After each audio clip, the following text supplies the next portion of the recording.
წლიანი დაბრუნდა კვლავ პირდაპირ ეთერში.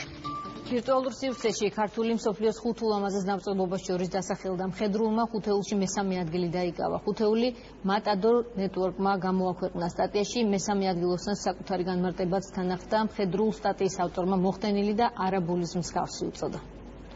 ამ შემთხვევაში შუატანში ძირითადი გეომეტრიული სიმბოლო არის წრე. მარტივი და ლამაზი გრაფიკული საფუძვლები. კომპოზიცია, რომლითაც ასოთა შემადგენელი ელემენტები ერთმანეთს უკავშირდება. მოყვანილობათა სისადავე, მონუმენტურობა და თავისთავადი დეკორირება. საქართველოს საკუთარი ისტორიული და სამჯერ სახეცვლილი ანბანით მიანმარის, შრი-ლანკის, ფილიპინებისა და ინდონეზიის დამწერლობათა შორის აღმოჩნდა. თუ ამან ხშირ შემთხვევაში დეკორს არ საჭიროებს, ის თავისთავად დეკორირებულია. და ეს უკვე ძალიან დიდი სიმდიდრეა დამწერლობისთვის.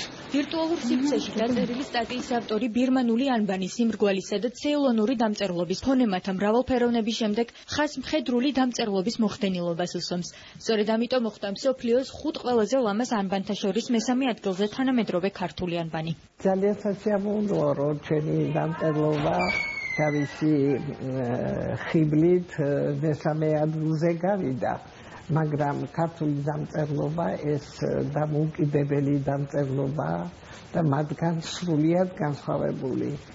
ინტერნეტ გამოცემამ მკითხველს მსოფლიოს გარშემო ამოგზაურებს და სხვადასხვა ქვეყნის კულტურას აცნობს. მატადორ ნეტვორკის უამრავი მომხმარებლისთვის ის გვერდიწყია, რომელიც ჟურნალისტმა ქართულ დამწერლობას დაუთმო. სწორედ ასე აღმოაჩენს მსოფლიოს სხვადასხვა კუთხიდან მკითხველი ქართული ანბანის ერთი შეხედვით ბავშვურ სიმარტივეს, რომელიც საუკუნოვან ისტორიასა და უნიკალურობას ინახავს.